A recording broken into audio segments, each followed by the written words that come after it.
ഗദ്ദാമയാണോ?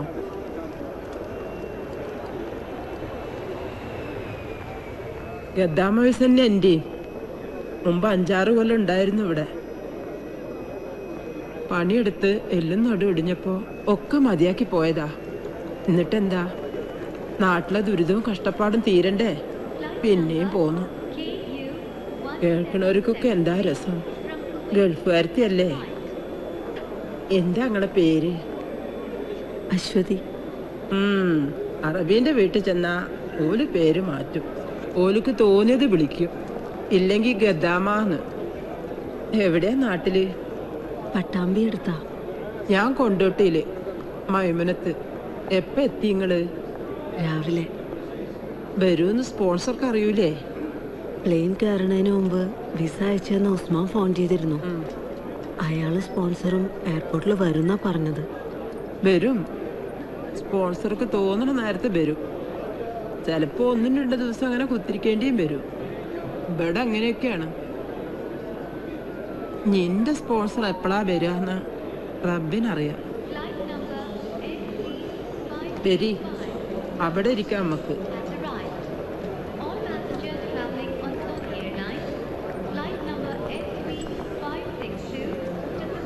ഓലും ഗദ്ദാമമാര് തന്നെ, പല രാജ്യക്കാര്.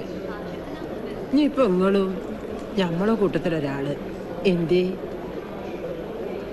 എയർപോർട്ടിൽ നിന്ന് പുറത്തിറങ്ങിയ ഈ വേഷത്തിൽ പെണ്ണുങ്ങൾക്ക് സൗദിയിൽ നടക്കാൻ കഴിയൂല. മുസ്ലിമീങ്ങളായാലും തല മൂടണം. അത് ഇവിടുത്തെ നിയമാ. ഇത് ഇട്ട തലയില് ആ പൊട്ടും വായിച്ചാളി.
തിരക്ക് പിടിച്ചൊരു ഊഹത്തിലെത്തണ്ട. നന്നായി നോക്കിക്കോളി. റിയാദിൽ നിന്ന് ദമാമിലേക്കുള്ള റോഡുമെന്ന് ബോഡി കിട്ടിയെന്നാണ് പോലീസിന്റെ റെക്കോർഡ്സിൽ. പാസ്പോർട്ടോ ഇക്കാമയോ ഒന്നും ഉണ്ടായിരുന്നില്ല. എങ്ങാനും മേൽവിലാസം കണ്ടുപിടിക്കാൻ പറ്റിയ ബോഡി നാട്ടിലെത്തിക്കാനുള്ള ഏർപ്പാടുണ്ടാക്കായിരുന്നു. ഇപ്പൊ ഒരു 2-3 മാസമായിട്ടുണ്ടാവും അല്ലേ? ഉണ്ടാവും. ഇടത് കൈത്തണ്ടമ്മില് രാംന്ന് ഹിന്ദിയിൽ പച്ചകുത്തിയിട്ടുണ്ട്. അതുകൊണ്ടാവും ഇന്ത്യക്കാരനാണെന്ന് ഉറപ്പിച്ചത്. ബംഗാളിയോ UP-യോ ബീഹാറിയോ ആരായാലും ആളറിയാണ്ട് മരിച്ച ഇവിടെ ഒരു ഒറ്റ പേരാ, അൺനോൺ ഇന്ത്യൻ. ഫോട്ടോ കണ്ടപ്പോ ഒരു സംശയം ഉണ്ടായിരുന്നത് നേരാ. എനിക്കറിയാവുന്ന ആൾക്ക് മൂക്കിന്റെ താഴെ വലിയൊരു അരിമ്പാറയുണ്ട്. ഇതിനതില്ല. ഒരു അരിമ്പാറയിൽ കടിച്ചു തൂങ്ങണോ? ഒന്നുകൂടെ സൂക്ഷിച്ച് നോക്കിയിട്ട്. ഒന്നുകൂടെ സൂക്ഷിച്ചു നോക്കിയാ ഇല്ലാത്ത അരിമ്പാറ ഉണ്ടാവും പോണ്ടോ? റസാക്കാക്ക് സ്വന്തമായിട്ട് കടയും കച്ചവടമൊക്കെ ഉള്ളതല്ലേ? കാൽ കാശിന് ഉപകാരമില്ലാത്ത ഇതുപോലുള്ള കാര്യങ്ങളുടെ പുറകെ നടന്ന് വെറുതെ സമയം കളയണം. ഇനിയിപ്പോൾ ആരും അന്വേഷിച്ച് വന്നില്ലെങ്കിൽ ആശുപത്രിക്കാരെ അടക്കിക്കോളും. ശരിയാ. പക്ഷെ ഏതൊക്കെയോ നാട്ടില് ഇവരുടെ ഒരു വിളിയും അയക്കുന്ന പൈസയും കാത്തിരിക്കുന്ന കുടുംബക്കാരുണ്ടാവും. 3-4 തവണ അത് മുടങ്ങുമ്പോൾ കുടുംബത്തെ മറന്ന് ഗൾഫിൽ സുഖിച്ച് ജീവിക്കുകയെന്ന് അവരിവരെ കുറ്റപ്പെടുത്താൻ തുടങ്ങും. ആ ശാപത്തിൽ നിന്ന് മരിച്ചവരുടെ ആത്മാക്കളെങ്കിലും രക്ഷപ്പെട്ടോട്ടെ രമേശ.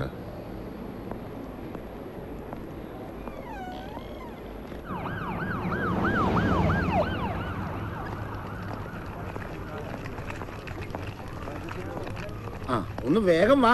റസാക്കാട് പുറന്നിട്ട് എന്റെ ജോലി കളയാൻ പറ്റിയല്ല. കമ്പനിയിൽ നിന്ന് 2 പ്രാവശ്യം കോള് വന്നു. അടുത്ത ലോഡ് ഡെലിവറി ചെയ്യാറായി. എന്തായി? ആരുടെ ബോഡിയെന്ന് അറിഞ്ഞോ? ഒരു അരിമ്പാറയുടെ കുറവ്. ഫോട്ടോ കണ്ട് അറിയാമെന്ന് പറഞ്ഞു വന്ന ആള് ആ അരിമ്പാറയുടെ മോളിൽ നിന്ന് പിടിവിടുന്നില്ല. ഒന്ന് നിന്ന്. അകത്ത് വെച്ച് അറിയില്ല എന്ന് പറഞ്ഞെങ്കിലും നിങ്ങളുടെ മുഖത്തൊരു സംശയം ഞാൻ കണ്ടു. അപ്പൊ ആളത് തന്നെയാണല്ലോ അല്ലേ? ചത്തോന ആരായാലും എനിക്കെന്താ? ദമാമിന്ന് റിയാദ് വരെയുള്ള ടാക്സിക്കൂലി അയാൾ തരുമോ? ഉറുപ്പിയ 150. അത് റസാക്ക് തരണം. 150 റിയാലോ? ടാക്സി എന്റെ സ്വന്തം അല്ലല്ലോ റസാക്കെ.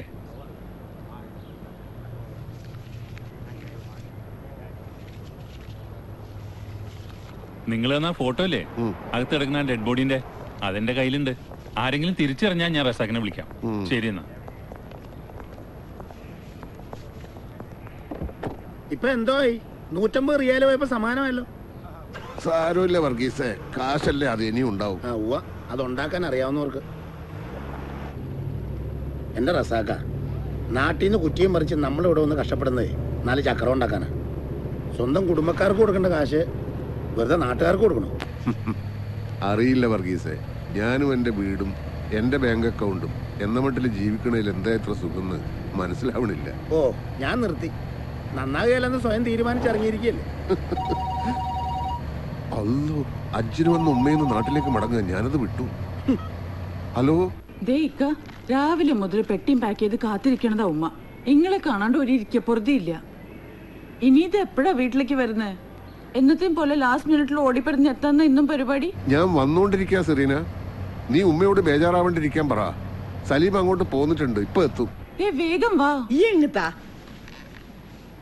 രസാക്കോ? ഇവിടെ വടക്കേലെ കുഞ്ഞോദീന്റെ ഭാര്യ ഒരു മൊസല്ല വേണോന്ന് പറഞ്ഞിനി. ഞാനത് മറന്ന്. അതും 3-4 ദസ്വിയും വരുമ്പോ വാങ്ങണം കേട്ടാ. പൈക്കാത്ത കുറച്ച് ഈന്തപ്പയവും സൗദിന്ന് എന്തെങ്കിലും കൊണ്ടുവരണമെന്ന് ജമീലത്തത്ത ഇന്ന് വിളിച്ചു പറഞ്ഞേക്കണ്. ശരി ഉമ്മ, വാങ്ങാം. ആ, വിമാനത്താവളത്തിൽ പോകാൻ നേരാവണമെന്ന് നോക്കി നിക്കണ്ട. ഇത്തിരി വേഗം വന്നേക്ക്. ഉമ്മാക്ക് അന്നയും കണ്ട് എന്റെ ശബ്ദവും കേട്ട് കുറച്ചേരം കൂടെ ഇവിടെ ഇരിക്കല്ല. എത്തിപ്പോയി ഉമ്മ, ഇപ്പൊ വരാം. വർഗീസേ, നമുക്ക് ഫ്രൈഡേ മാർക്കറ്റ് വഴി ഒന്ന് കറങ്ങാം. ഹലോ, എവിടെ? ഏത് സൈറ്റില്? ആ ഞാൻ ഇപ്പൊ വരാം, ഉടനെ എത്താം. വർഗീസേ, ഫ്രൈഡേ മാർക്കറ്റിൽ പോകാൻ വരട്ടെ. നേരെ സനായിക്ക് വിട്ടോ. അതെന്നെതിനാ?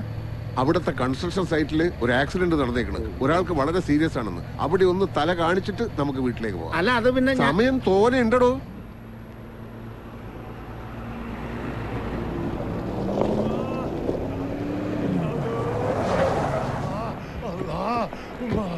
എന്താ വല? കുടുങ്ങിന്ന് പറഞ്ഞാ മതിയല്ലോ റസാക്ക. ഇക്കാലത്ത് മനുഷ്യന്മാർക്ക് ഉപകാരം ചെയ്യാൻ നിന്ന് നമ്മുടെ തലപ്പെടും.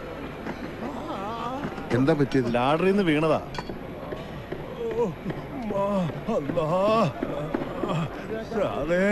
എല്ലാരും കൂടി എന്നെ ഇവിടെ ഇട്ട് കൊല്ലു. എനിക്ക് സഹിക്കാൻ പറ്റുന്നല്ലോ. ഇയാളെ ഇവിടെ ഇങ്ങനെ കിടത്താതെ വേഗം ആശുപത്രിയിൽ എത്തിക്കാൻ നോക്ക്. അതിന് ഇയാളുടെ കയ്യിൽ ഒരു രേഖയില്ല. കൂടെ പോയാൽ ഞങ്ങൾ കൊടുക്കും. റസാക്കയാവുമ്പോ ആശുപത്രിയിലും പോലീസിലും ഒക്കെ നല്ല പരിചയല്ലേ. പിന്നെ റസാക്ക വെറുതെ എന്റെ പുറകെ ഓടാൻ പോലെ. ഞങ്ങൾ അത്യാവശ്യമായിട്ട് എയർപോർട്ട് വരെ പോവാ. റസാക്ക വന്നേ.